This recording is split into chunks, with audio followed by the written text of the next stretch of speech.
What's going on, guys? I'm Bill and welcome to Bill's How To. Today I'm going to show you guys how to replace your roller wheels on your sliding screen door. Let's do this. So the first thing we're going to do is open up the door. You won't be able to remove it if it's in the closed or locked position. Next thing we're going to do is have a look at the bottom of the track here. Alright guys, so we're having a look at the bottom of the door here, and this is the track that the wheels run onto. So if we have a look, you can see there's one wheel there. What we're going to use is a flathead screwdriver. If you haven't got a flathead screwdriver at home, you can use a butter knife or the back of a spoon. You'll be able to do the exact same process. So what we're going to do is take a little bit of the weight off the door, and you'll be able to see that that's the body of the wheel right there. So what we're going to do is take our screwdriver, lift that up, and then you're just going to pull the door towards yourself and let that wheel drop down in front. We're going to do the same thing on the other side.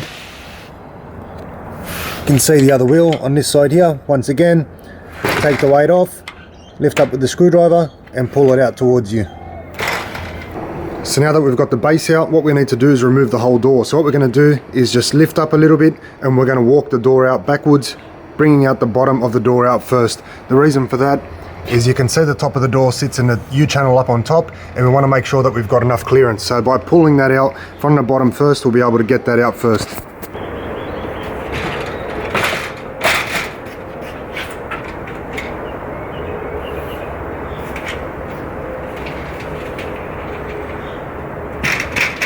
So once you've got your door on its side, once your door's removed, put the door on its side. You want to test out the wheels. You've got two wheels on the bottom of the door. First thing you want to look for is any visible damage on the wheel itself. It's pretty easy to find out what a damaged wheel looks like. Here's a good example. So you can see all those little missing sections, everything's broken off. So it's pretty easy to find out if you've got a damaged wheel. Next thing you want to check, make sure it runs freely. If it doesn't, you can spray some WD-40 in there, that might clear it up. Also, you want to check, make sure that the spring is working fine, it's retracting nice and easy. Once again, if not, you can replace that whole body, or you can spray some WD-40 in there. So when it comes time to replacing the wheels itself, you can replace the whole body with the wheel. That one's a little bit more expensive, it's about $15, or you can replace just the wheel on its own. So if you wanted to remove the whole body, usually there'd be a screw up on top and bottom. You remove that, the whole body will come out. There might be a pop rivet, but in this case here, what we're going to do is remove just the wheel on its own. So this is a cheaper option. It's about $8, half the price of replacing the whole body. So you want to just put that in the bottom, put a little bit of pressure on it. A little bit hard to do with one hand. Once that comes out, you've now got your wheel. So you can take that to your local hardware store, match it up, bring your new one home, and to reinstall it, simply line it back up, put a little bit of pressure on there, and you'll hear a click, and that's ready to be installed. So to reinstall, we're going to reverse the process.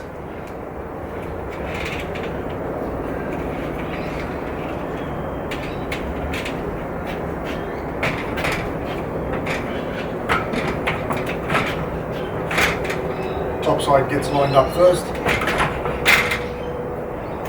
and then we're back to our wheels. So once again, lift up, take that pressure off, retract the wheel a bit, push it in line with the actual rail itself, move across to the other one. Once again, lift up, retract it, back on the rail. Once that's done, guys, everything should run nice and smooth. Perfect. As always, guys, like, comment and subscribe. Until next time, I'm Bill. Thanks for watching Bill's How To.